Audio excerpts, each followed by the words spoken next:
Everyone, my self आकाश और स्वागत है आपका एक नई वीडियो में।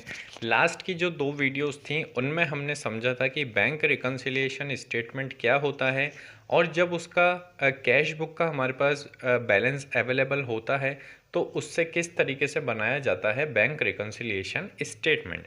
आज हम एक स्टेप आगे की बात करेंगे कि जब आपको क्वेश्चन में जो बैलेंस है वो पासबुक का दिया जाए तो फिर बैंक रिकन्सिलिएशन स्टेटमेंट किस तरीके से बनाया जाएगा। देखिए, अब तक हमने जो पढ़ा था उसमें हमने समझा था कि अगर स्टार्टिंग में आपको balance as per cash book ये दिया जाता है, यानी कैश बुक के हिसाब से जो बैलेंस बच रहा होता है वो दिया जाता है, तो हम किस तरीके से क्या एडलेस करते हैं वो सब समझा था। अब कंडीशन उल्टी हो जाएगी कि हमें एज पर पासबुक का बैलेंस दिया हुआ होगा और हमें बैंक रिकन्सिलिएशन स्टेटमेंट बनाना होगा, तो उस समय क्या फ़र्क पड़ जाएगा ये अब हम समझते हैं। देखिए, अब तक हमने क्या समझा था कि अगर हमें क्वेश्चन में debit balance of cash book या फिर credit balance of cash book यानी कुल मिलाकर कैश बुक का बैलेंस दिया जाता था और हमें कुछ ट्रांजैक्शन दिए जाते थे कि इतना चेक इशू किया है, इतना डिपॉजिट वगैरह वगैरह वगैरह, तो हम क्या करते थे, सबसे ऊपर लिखते थे balance as per cash book. उसमें कुछ चीज़ें तो करते थे हम ऐड और कुछ चीज़ें हम कर देते थे उसमें से लेस, और तब जाके हमारे पास बचता था बैलेंस एज पर पासबुक। यहाँ प्लस और माइनस दो कॉलम बनाते थे हम। जब हम कैश बुक की बात करते हैं, यानी जब हमें कैश बुक का बैलेंस दिया हुआ रहता है, तो अगर अमाउंट डेबिट होता है यानी बढ़ता है तो उसे प्लस में लिखा जाता है, और क्रेडिट होता है यानी उसका मतलब होता है माइनस हुआ है हमारा बैलेंस। ठीक है, इस तरीके से तो बनता है बैंक रिकन्सिलिएशन स्टेटमेंट। कब? जबकि आपको balance as per cash book दिया होता है। अब दूसरी कंडीशन आएगी जब आपको कैश बुक के बैलेंस की जगह पासबुक का बैलेंस दिया जाएगा, यानी बैंक का बैलेंस दिया जाएगा, और आपको यहाँ पर जो बचेगा वो बचेगा कैश बुक का बैलेंस। वो कैसे बनेगा? वो इस तरीके से बनेगा कि सबसे पहले आपको दिया जाएगा बैलेंस एज पर पासबुक, यानी कि जो यहाँ सबसे लास्ट में आता था वो यहाँ पर सबसे ऊपर आ जाएगा। उसमें हम वापस से कुछ चीज़ें ऐड करेंगे, कुछ चीज़ें लेस करेंगे, और फिर हमारे पास कौन सा बैलेंस बचेगा? Balance as per cash book हमारे पास बचेगा। यानी इस स्टेटमेंट का उल्टा हो जाता है ये वाला स्टेटमेंट। दोनों कंडीशन कौन सी है कि यहाँ पर तो आपको कैश बुक का बैलेंस दिया जाता है जिससे आपको मैच कराना होता है पासबुक के बैलेंस को, और यहाँ आपको पासबुक का बैलेंस दिया जाएगा जिसको आपको मैच कराना होगा कैश बुक के बैलेंस से। यानी इसका उल्टा हो गया ये। ठीक है, अब जब ये दोनों आपस में एक दूसरे से उल्टे हो गए हैं, ऑपोजिट हो गए हैं, तो इनमें नियम भी ऑपोजिट हो जाएंगे। यानी आपको ये बात याद रखनी है कि जो चीज़ हम यहाँ पर ऐड करते थे वो यहाँ पर लेस होगी। जैसे यहाँ पर हम check issued but not present for payment, ये वाली चीज़ हम लोग यहाँ ऐड करते थे तो वो चीज़ यहाँ पर लेस होगी। और यहाँ पर अपन लेस क्या करते थे? Cheque deposit but not collected yet, ऐसा लाइन हम यहाँ पर लेस करते थे। अगर वो अब आ जाएगी इस कंडीशन में तो उसे हम ऐड कर देंगे, यानी जो चीज़ यहाँ ऐड होती थी वो चीज़ यहाँ लेस हो जाएगी, और जो चीज़ यहाँ लेस होती थी वो यहाँ पर ऐड हो जाएगी।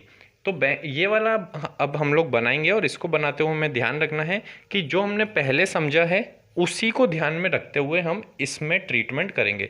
बस यहाँ प्लस करते थे तो यहाँ माइनस कर देंगे, यानी यहाँ ऐड करते थे तो यहाँ लेस तो यहाँ ऐड। ठीक है, इसके अलावा अगर बैंक में कुछ गड़बड़ी होती है कि वो 100 की जगह 10 रुपये लिख देते हैं, 10 की जगह 1000 रुपये अपने वहाँ लिख देते हैं, तो वो ट्रीटमेंट भी हमें इसमें करना पड़ेगा। वो जैसा क्वेश्चन दिएगा हमें उस हिसाब से हम सीखेंगे। अब एक एग्जाम्पल से समझते हैं इसे। यहाँ पर हमने एक एग्जाम्पल लिया है। ये एग्जाम्पल कहता है कि आपको बैंक रिकन्सिलिएशन स्टेटमेंट बनाना है, और आपको पहली चीज़ दी हुई है कि ओवरड्राफ्ट एज पर पासबुक जो है वो 20,000 रुपये है। ठीक है, यानी आपको बैलेंस एज पर पासबुक दिया हुआ है।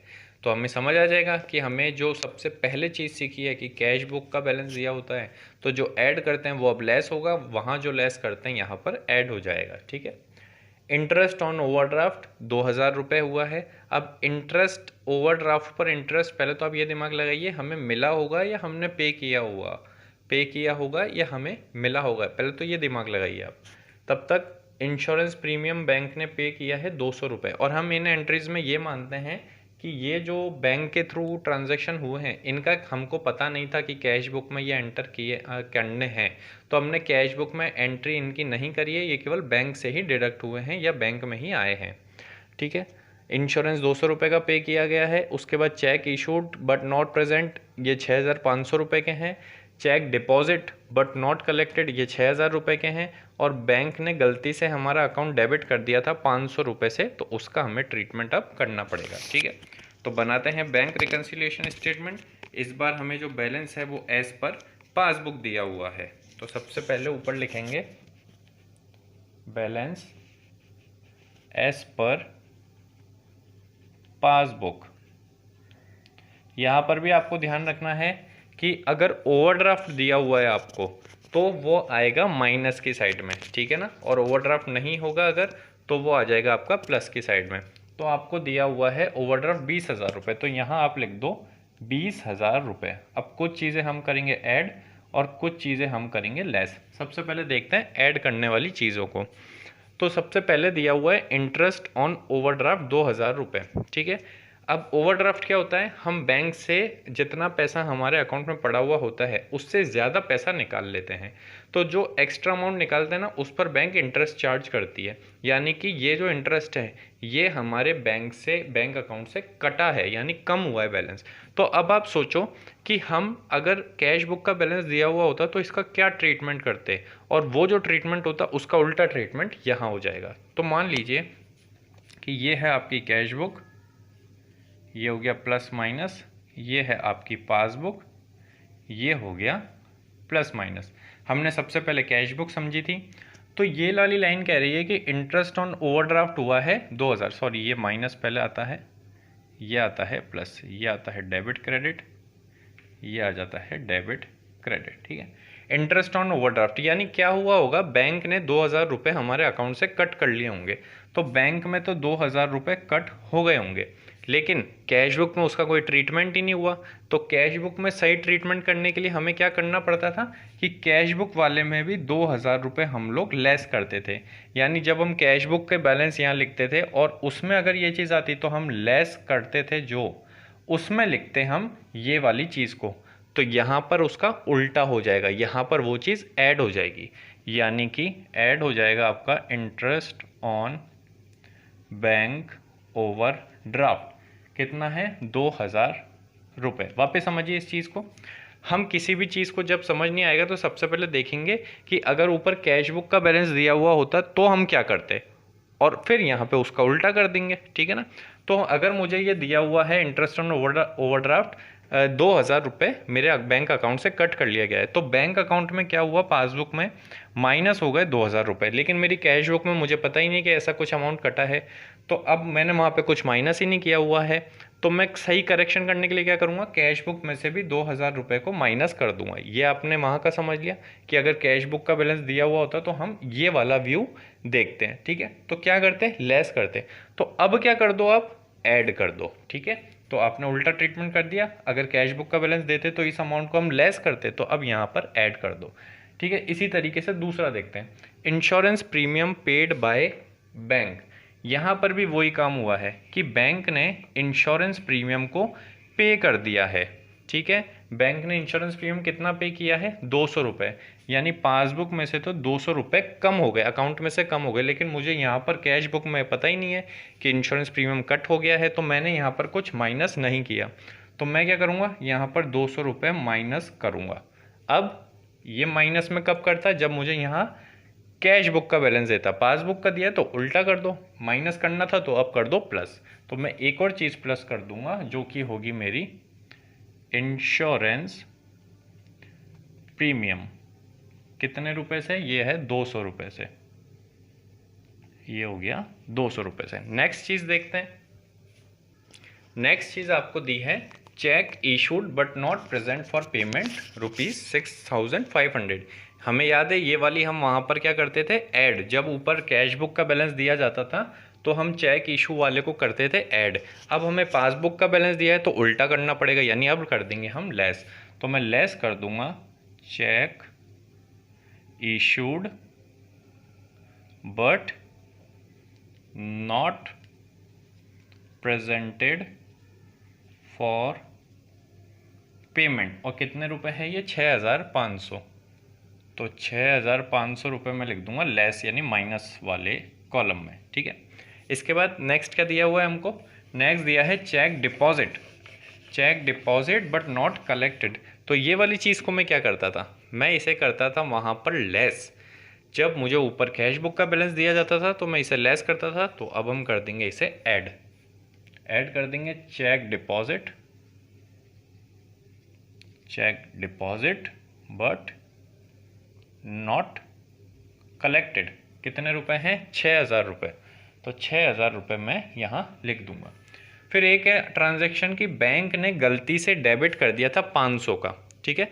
यानी इसमें हमें कैश बुक में कोई छेड़खानी नहीं करनी थी। जैसे ये हमारी कैश बुक है,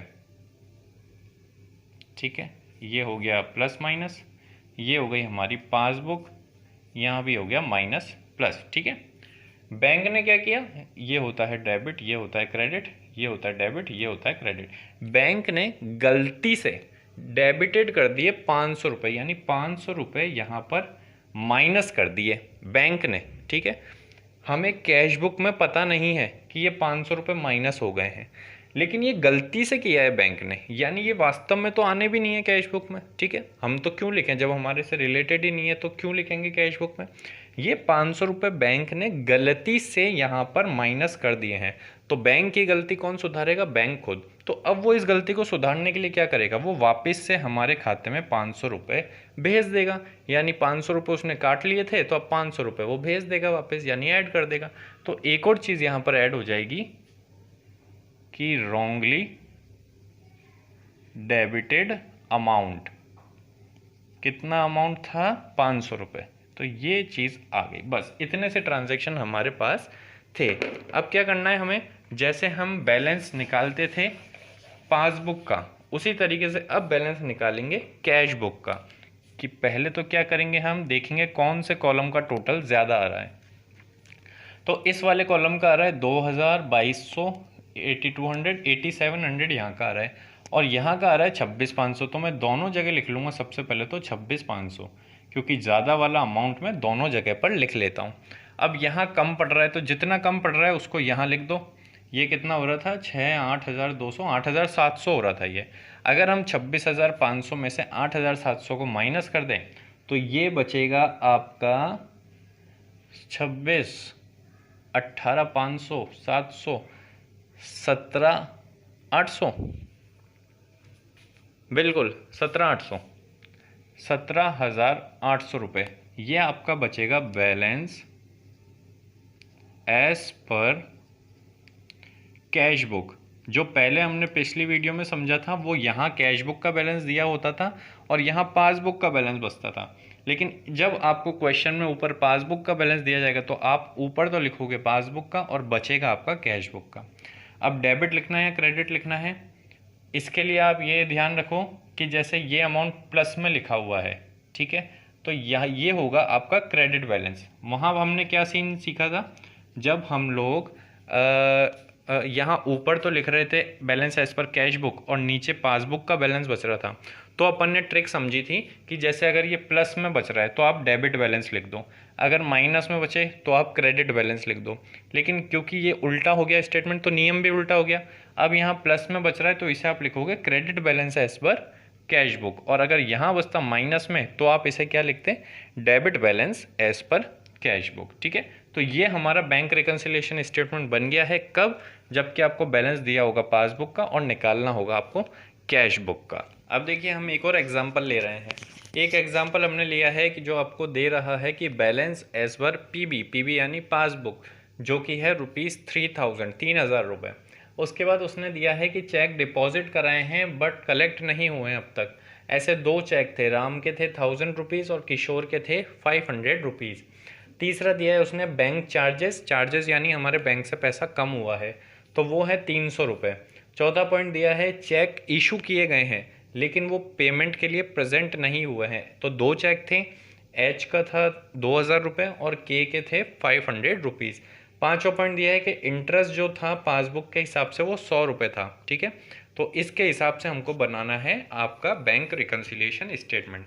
तो पहली चीज़, बैलेंस एज पर क्या दिया हुआ है, पासबुक, ठीक है, यानी नियम जो हमने शुरुआत में पढ़े थे उसके उल्टे हो जाएंगे। अब बैलेंस एज पर पासबुक। अब इसने नहीं बोला है ओवरड्राफ्ट है, यानी कि हम मान लेंगे कि प्लस में ये बैलेंस आएगा, ओवरड्राफ्ट होता तो माइनस में आ जाता। तो ये है हमारा 3000 रुपये, 3000 लिखा हमने यहाँ। कुछ चीज़ें करते हैं हम ऐड, कुछ चीज़ें करते हैं लेस। सबसे पहले देखते हैं कि ऐड क्या होगा। Cheque deposit but not collected, अगर हम बेस पढ़ें जो हमने शुरुआत में पढ़ा था तो ये चीज़ वहाँ करी जाती थी लेस, क्योंकि वहाँ ओपनिंग बैलेंस दिया जाता था कैश बुक का, लेकिन पासबुक का दिया है, यानी कि अब चीज़ उल्टी हो जाएगी। वहाँ अगर ये लेस होता था तो यहाँ पर ऐड हो जाएगा। तो ऐड कर देंगे हम cheque deposit but not collected. कितने रुपए हैं? राम के 1000 और 500, यानी टोटल 1500। 1500 आप चाहो तो अलग अलग भी लिख सकते हो, 1500। फिर बैंक चार्जेस हैं ₹300 के, ठीक है। तो यहाँ हमें समझना पड़ेगा वही वाली चीज़ कि पासबुक और cash book plus minus minus plus. तो बैंक चार्जेस हैं 300 रुपये, चार्जेस यानी हमारे अकाउंट से पैसा कटा है। तो क्या किया है बैंक वालों ने, पासबुक में से 300 रुपये कम कर दिए हैं, ठीक है। तो हमें कैश बुक में से भी कम करने चाहिए थे, लेकिन हमें पता ही नहीं था कि बैंक ने कम कर दिए पैसे, ठीक है। तो अब उसका करेक्शन सही करने के लिए हम लोग क्या करेंगे, हमारी कैश बुक में भी 300 रुपये को माइनस कर देंगे, ठीक है। यानी ये अमाउंट जाना चाहिए था लेस में, लेकिन क्योंकि ऊपर पासबुक का बैलेंस दिया है तो नियम उल्टे हो जाएंगे। तो जो चीज़ लेस होनी चाहिए थी वो अब हो जाएगी ऐड। तो यहाँ हम लिख देंगे बैंक चार्जेस, जो कि आ जाएगा आपका 300 रुपये, ठीक है। इतनी बात क्लियर। इसके बाद नेक्स्ट पॉइंट आपको दिया है check issued, check issued but not presented. ये तो आपको याद हो जाना चाहिए अब कि अगर ऊपर कैश बुक का बैलेंस देता है तो ये होता है ऐड, यहाँ पे पासबुक का बैलेंस दिया तो अब हो जाएगा ये लेस, ठीक है। तो मैं थोड़ी जगह छोड़ देता हूँ और लिख देता हूँ less check issued but not presented for payment.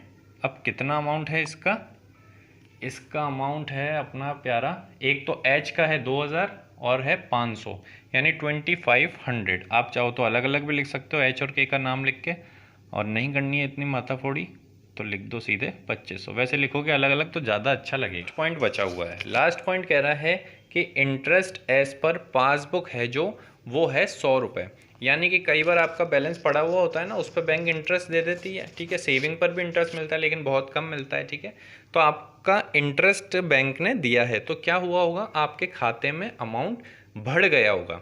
यानी पासबुक की बात करें तो वहाँ पर प्लस हो गया होगा आपका 100 रुपये, ठीक है। प्लस हो गया होगा आपका 100 रुपये। लेकिन अगर कैश बुक की बात करेंगे तो यहाँ हमें पता ही नहीं है कि वो प्लस हो गया है। तो हम क्या करेंगे, अब सही करेक्शन करने के लिए हम कैश बुक में भी प्लस करेंगे, तो हमें इसको ऐड करना चाहिए। लेकिन क्योंकि बैलेंस दिया हुआ है पासबुक का तो नियम उल्टा हो जाएगा। तो जो चीज़ ऐड करनी चाहिए होती है वो अब हम कर देंगे लेस। यानी कि लेस करने पर एक और चीज़ आ जाएगी आपके सामने, इंटरेस्ट। अगर यहाँ पर इंटरेस्ट चार्ज आ जाता ना तो फिर ये हमारे लिए एक तरीके से वो हो जाता कि हमारे पर लगा है, हमने पे किया इसका। लेकिन ये कह रहा है कि इंटरेस्ट एज पर पासबुक, यानी पासबुक के हिसाब से इंटरेस्ट इतना बोल रहा है। तो बैंक आपको क्या करती है, जो आपका बैलेंस पड़ा हुआ होता है ना उस पर थोड़ा थोड़ा इंटरेस्ट देती रहती है, ठीक है। तो उसकी बात हो रही है यहाँ पर। तो बैंक में आया था 100 रुपये, हमें पता नहीं था तो हमें क्या करना पड़ेगा, यहाँ पर ऐड करना पड़ेगा। अगर यहाँ कैश बुक का बैलेंस देता तो मैं इसको ऐड में लिख देता, लेकिन यहाँ पासबुक का बैलेंस दिया है तो मुझे उल्टा ट्रीटमेंट करना है, इसलिए मैंने लेस वाले में लिखा इंटरेस्ट, और बैलेंस आ जाएगा आपका यहाँ पर 100 रुपये। बस अब क्या करना है, अब हमें पता करना है कि बैलेंस कितना बच रहा है। उसके लिए क्या आप करो, सीधी सी गणित, दोनों साइड में से देखो कौन सी साइड का टोटल ज़्यादा आ रहा है। अगर मैं प्लस वाले कॉलम का देखता हूँ तो यहाँ का टोटल आ रहा है 3, 4500, 4800, और यहाँ का टोटल देखता हूँ तो ये 2600 रुपये ही आ रहा है। तो यानी कि ज़्यादा वाले को मैं दोनों तरफ लिख लूँगा, 4800, 4800, ठीक है। अब यहाँ कम बच रहा था तो कितना कम बच रहा है, ये हो गया 2600, इसमें से करेंगे तो ये बचेगा आपका 2200, 2200 रुपीज़। ठीक है, ये आ जाएगा आपका balance as per cash book. ठीक है, balance as per cash book. अब हमने लास्ट में भी समझा था कि यहाँ डेबिट बैलेंस लिखूँ या क्रेडिट बैलेंस, तो यहाँ पर आप क्या याद रखोगे कि माइनस में आ रहा है तो इसका उल्टा यानी debit balance as per cash book. और इसी जगह अगर ऊपर कैश बुक का बैलेंस होता है और नीचे पासबुक का लिखते हैं तो फिर जिस कॉलम में बचता है उसी वाले का अपन नाम लिख देते हैं। यानी माइनस में बच रहा होता है तो लिख देते हैं क्रेडिट बैलेंस, प्लस में बच रहा होता है तो लिख देते हैं डेबिट बैलेंस। लेकिन यहाँ पर कैश बुक का बैलेंस लास्ट में आ रहा है इसीलिए नियम उल्टे हो जाएंगे। तो अगर क्रेडिट में बैलेंस लिख रहे हैं हम तो उसे हम ऐसे बोलेंगे कि debit balance as per cash book. ठीक है, तो ये थे बैंक रिकन्सिलिएशन स्टेटमेंट के वो एग्जाम्पल जिनमें आपको ओपनिंग बैलेंस जो है वो बैंक का दिया जाता है यानी पासबुक का बैलेंस दिया जाता है और उसे आपको टैली करवाना होता है आपके कैश बुक के बैलेंस से। और जो इससे पहले की वीडियो हमने करी थी उसमें कंडीशन उल्टी थी कि हमें कैश बुक का बैलेंस दिया था जिसे हमें टैली करवाना था पासबुक के बैलेंस से। ठीक है, तो यही था आपका बैंक रिकन्सिलिएशन स्टेटमेंट। कुछ ज़्यादा इसमें ज़्यादा हार्ड वाली चीज़ें हैं नहीं, बस आपको क्या होता है ना कि लॉजिक समझ लो आप, उसके बेस पर आप सारी चीज़ें सॉल्व कर सकते हो। तो थैंक यू मेरे साथ बने रहने के लिए। आई होप ये चीज़ें आपके समझ में आई होगी। मिलते हैं नेक्स्ट वीडियो किसी नेक्स्ट टॉपिक पर। Thank you.